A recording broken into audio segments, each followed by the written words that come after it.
తెలుస్తోంది. తొలి మలిదశ ఉద్యమం ప్రత్యేక తెలంగాణ రాష్ట్రం కోసం పోరాటం చేసిన వారందరినీ సన్మానించేలా ప్రణాళిక చేస్తున్నట్టుగా తెలుస్తోంది. బీఆర్ఎస్ అధినేతగా కాకుండా తెలంగాణ ఉద్యమకారుడిగా కేసీఆర్ను కూడా సన్మానించాలని భావిస్తోంది రేవంత్ సర్కార్. కేసీఆర్తో పాటు కోదండరాం, ఈటెల రాజేందర్, కిషన్ రెడ్డి, నాగం జనార్దన్ రెడ్డి, హరీష్ రావు, బండి సంజయ్, విజయశాంతి, కవులు, కళాకారులు, జర్నలిస్టులు, ఉద్యమ సంఘ నేతలని సన్మానించేలా ప్లాన్ చేస్తోంది. రాష్ట్ర ఏర్పాటుకు 10 ఏళ్లు పూర్తవుతున్న నేపథ్యంలో ఘనంగా ఏర్పాట్లు చేయాలని భావిస్తోంది రేవంత్ సర్కార్. వేడుకలకు అనుమతి ఇవ్వాలంటూ ఈసీకి లేఖ రాసింది ప్రభుత్వం. త్వరలో ఈసీ అనుమతి ఇస్తుందనే నమ్మకంతో ఉంది ప్రభుత్వం. సోనియా గాంధీని చీఫ్ గెస్ట్గా పిలవాలని నిర్ణయించుకుంది. ఇంకా ఖరారు కాలేదు Sonia Gandhi Telangana schedule.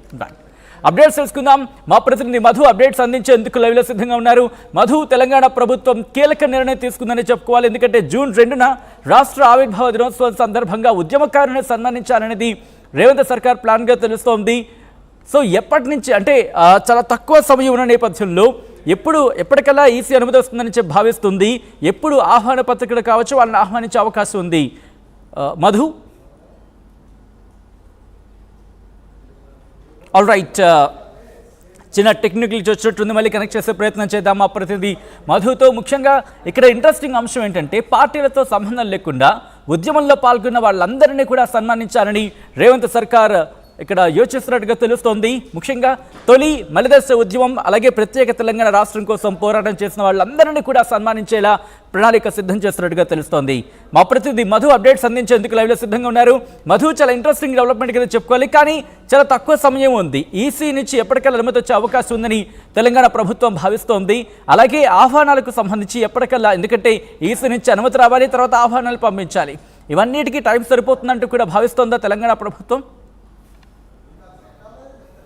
Exact, already ఈసీకి లేఖ రాసింది రాష్ట్ర ప్రభుత్వం. ఎందుకంటే 10 సంవత్సరాలు దశాబ్ద కాలం పాటు సంబంధించినటువంటి ఉత్సవాలను ఘనంగా నిర్వహించాలనేటువంటి రాష్ట్ర ప్రభుత్వం ఆలోచన చేస్తా ఉంది. ఎన్నికల కోడ్ అమల్లో ఉంది కాబట్టి దాన్ని దృష్టిలో పెట్టుకొని ఎన్నికల కమిషన్ కి ఆల్రెడీ లేఖ రాసింది.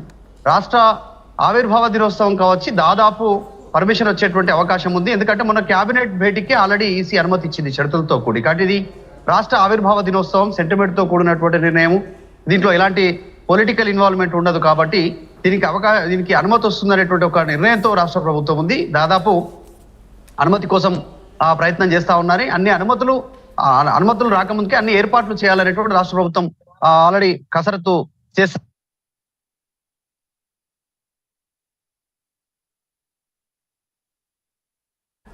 ఆల్రైట్, చిన్న టెక్నికల్ గ్లిచ్ మళ్ళీ వచ్చినట్టుంది, తెలుసుకునే ప్రయత్నం చేద్దాం. మా ప్రతినిధి మధు మళ్ళీ లైవ్లో జాయిన్ అయ్యి అప్డేట్స్ అందించే ప్రయత్నం చేస్తారు.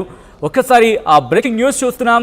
తెలంగాణ ఉద్యమంలో పాల్గొన్న వాళ్ళందరినీ కూడా సన్మానించాలని ఇటు తెలంగాణ సర్కార్ భావిస్తున్నట్టుగా తెలుస్తోంది. జూన్ 2న ఈ కార్యక్రమానికి, అంటే ఈ కార్యక్రమాన్ని ఒక వేడుకగా చేయాలంటూ కూడా తెలంగాణ ప్రభుత్వం ప్రణాళిక సిద్ధం చేసుకున్నట్టుగా తెలుస్తోంది.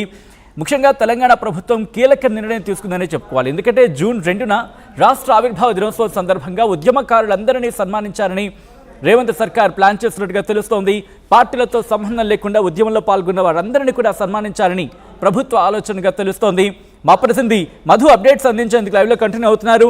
మధు, ఇందాక సమయభావం గురించి మాట్లాడుకుంటున్నాం, సమయం చాలా తక్కువగా ఉంది. అట్ ద సేమ్ టైం ఆహ్వానాలకు సంబంధించి కూడా ఇంకా వెళ్లాల్సి ఉంది, ఈసీ పర్మిషన్ రావాల్సి ఉంది. సో తెలంగాణ ప్రభుత్వం ప్లాన్ ఏంటి? టైం సరిపోతున్నట్టు కూడా భావించడం జరుగుతోందా? ఎటువంటి ప్రణాళికతో, ఎటువంటి వ్యూహంతో ముందుకు వెళుతోంది ఈ అంశానికి సంబంధించి? ఆల్రెడీ రాష్ట్ర ప్రభుత్వం చాలా తీవ్రంగా కసరత్తు చేస్తా ఉంది. మంత్రివర్గం కావచ్చు, ముఖ్యమైనటువంటి కీలక సీఎంఓ అధికారులు దీనిపైనే ఉన్నట్టుగా సమాచారం అందుతా ఉంది. ఈసారి రాష్ట్ర ప్రభుత్వం తీసుకున్న నిర్ణయాల్లో అసలు పార్టీలతో సంబంధం లేకుండా తెలంగాణ ఉద్యమంతో సంబంధం ఉన్నటువంటి వాళ్ళు, మలిదశ ఉద్యమం, తొలిదశ ఉద్యమం నుంచి మలిదశ ఉద్యమం వరకు 1969 కంటే ముందు అప్పుడు ఆ సమయంలో జరిగినటువంటి ఉద్యమ సమయంలో ఎవరైతే పాల్గొన్నారో ఉద్యమకారులు ఇంకా బ్రతుకున్నటువంటి వారు ఉంటే వారిని, లేదంటే వారి కుటుంబ సభ్యుల్ని గౌరవించుకోవాలనేటువంటిది రాష్ట్ర ప్రభుత్వం నిర్ణయం తీసుకున్నట్టుగా తెలుస్తా ఉంది. తర్వాత మలిదశ ఉద్యమానికి సంబంధించినటువంటి దాంట్లో పార్టీలతో సంబంధం లేకుండా అన్ని వర్గాలని అందరినీ సన్మానించాలంటే నిర్ణయం తీసుకున్నట్టుగా తెలుస్తా ఉంది. అందులో భాగంగా మాజీ ముఖ్యమంత్రి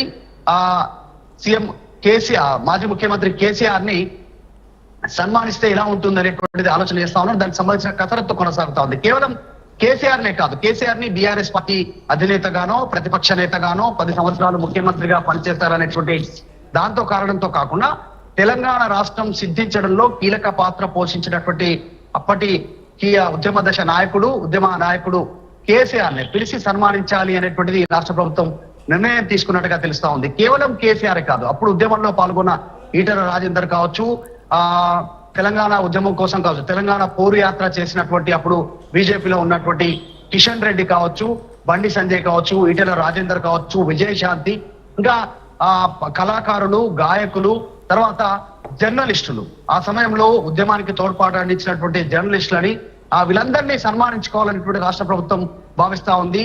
తర్వాత జేఏసీ ఏర్పాటు చేసినటువంటి కోదండరాం కావచ్చు, అలా ఎంతమంది కీలక నాయకులు ఉన్నారు, ఉద్యమంలో కీలక నాయకులుగా పనిచేశారో తెలంగాణ రాష్ట్రం కోసం వారందరినీ సన్మానించుకోవాలనేటువంటి రాష్ట్ర ప్రభుత్వం నిర్ణయం తీసుకుంది. సో ఇప్పటికే కొద్దిమంది మంత్రులు ఢిల్లీ బాట పట్టారు. సోనియా గాంధీని చీఫ్ గెస్ట్ గా పిలవాలనేటువంటి రాష్ట్ర ప్రభుత్వం నిర్ణయం తీసుకున్నది. అది సాధ్యం కాకపోతే ఎవరిని గెస్ట్ గా పిలవాలి అప్పుడున్నటువంటి పరిస్థితులను బట్టి అనేటువంటిది కూడా రాష్ట్ర ప్రభుత్వం ఆలోచన చేస్తా ఉంది. ఇంకా సోనియా టూర్ తెలంగాణ షెడ్యూల్ ఖరారు కాలేదు. ఆమె తెలంగాణ దశాబ్ది ఉత్సవాలకు సంబంధించి రాష్ట్ర ఆవిర్భావ దినోత్సవానికి సంబంధించినటువంటి దాంట్లో జూన్ 2 కి హాజరవుతారా లేదా అనేటువంటిది ఇంకా క్లారిటీ రాలేదు. కాంగ్రెస్ దాని మీద క్లారిటీ ఇచ్చే అవకాశం ఉంది. ఇప్పటివరకు అయితే ఆమె నుంచి ఎలాంటి సమాచారం లేదు. ఒకవేళ ఆమె రాకపోతే ఎవరిని చీఫ్ గెస్ట్ గా ఉంచాలి తెలంగాణ రాష్ట్ర ఆవిర్భావ దినోత్సవానికి అనేటువంటిది కూడా ఆలోచన చేస్తా ఉంది. ఎందుకంటే తెలంగాణ రాష్ట్ర ఏర్పాటులో దేశవ్యాప్తంగా అందరి సహకారం ఉంది. అప్పుడున్నటువంటి కేంద్రంలో ఉన్నటువంటి యూపీఏ గవర్నమెంట్, తర్వాత యూపీఏ భాగస్వామ్య పక్షాలు, తర్వాత ప్రతిపక్షంలో అప్పుడున్నటువంటి బీజేపీ, ఎల్కే అద్వానీ 1 ఓటు 2 రాష్ట్రాలు అనేటువంటి స్టేట్మెంట్ ఇవ్వడం కావచ్చు, సుష్మా స్వరాజ్ కావచ్చు, తర్వాత అందరి నేతలకు సంబంధించినటువంటి ఒక కీలక నిర్ణయాలు ఉన్నాయి. ఎవరెవరిని పిలిచి గౌరవించుకోవాలనేటువంటి దానిపైన రాష్ట్ర ప్రభుత్వం ఆలోచన చేస్తా ఉంది. ఇవన్నీ అనుకూలించినట్టుగా అయితే దీనికోసం సమయభావం నిజంగా చాలా తక్కువగా ఉంది. ఈసీ అనుమతి ఇవ్వాల్సి ఉంటుంది.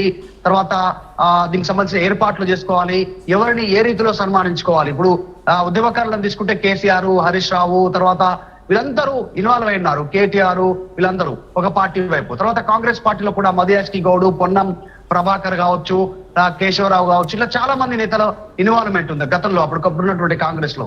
తర్వాత ఇటు బీజేపీ నుంచి తీసుకుంటే కిషన్ రెడ్డి కావచ్చు, బండి సంజయ్ కావచ్చు, ఇప్పుడున్నటువంటి ఈటల రాజేందర్ కావచ్చు, వీళ్ళందరి పేర్లు ఉన్నాయి. కోదండరాం జేఏసీ కన్వీనర్ గా, జేఏసీ చైర్మన్ గా కొనసాగారు. అద్దంకి దయాకర్ ఉన్నారు అదే జేఏసీలో. తర్వాత కోమటిరెడ్డి వెంకటరెడ్డి ఉన్నారు. సో ఎవరెవరిని సన్మానించుకోవాలి? తెలంగాణ ఉద్యమకారులు, మలిదశ ఉద్యమంలో చనిపోయినటువంటి శ్రీకాంతాచారి, తర్వాత యాదయ్య, వీళ్ళందరికి సంబంధించిన కుటుంబాలను గౌరవించుకోవడం, వారికి ఏదైనా పురస్కారం అందజేయడము, సన్మానించుకోవడం అనేటువంటి దానిపైన ఇదొక దాని. తర్వాత కళాకారులు, గాయకులు గజ్జ కట్టారు, కాళ్లకు గడప గడపకు తిరిగారు, ప్రతి స్టేజ్ పైన డాన్స్ చేశారు, చైతన్యం చేశారు తెలంగాణ ఉద్యమకారుల్ని. తర్వాత గాయకులు మాటల రూపంలోనే కాదు, పాటల రూపంలో చదువు రానటువంటి వారికి, అర్థం కానటువంటి వారికి కూడా పూర్తి స్థాయిలో పాటల రూపం అందరికీ తెలంగాణ ప్రత్యేక రాష్ట్ర ఏర్పాటు కావాల్సినటువంటి ప్రత్యేకతను, ఆవశ్యకతను వారందరికీ పాటల రూపంలో వివరించినటువంటి గాయకులు.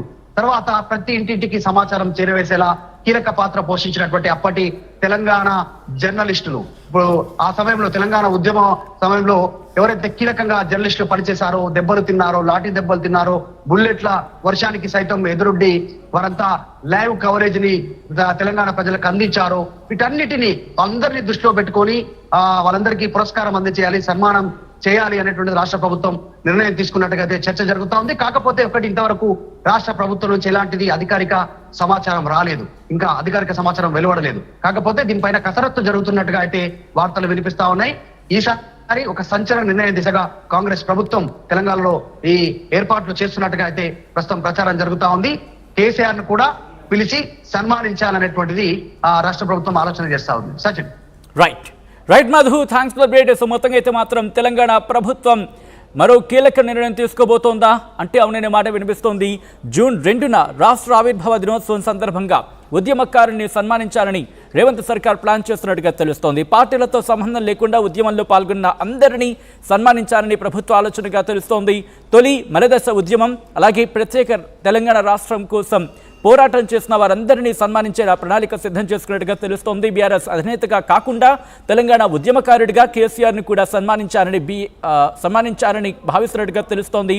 కేసీఆర్తో పాటు కోదండరాం, ఈటల రాజేందర్, కిషన్ రెడ్డి, నాగబ్ జనార్దన్ రెడ్డి, హరీష్ రావు, బండి సంజయ్, విజయశాంతి, కవులు, కళాకారులు, జర్నలిస్టులు, ఉద్యోగ సంఘ నేతల్ని కూడా సన్మానించేలా ప్లాన్ చేస్తున్నట్టుగా తెలుస్తోంది.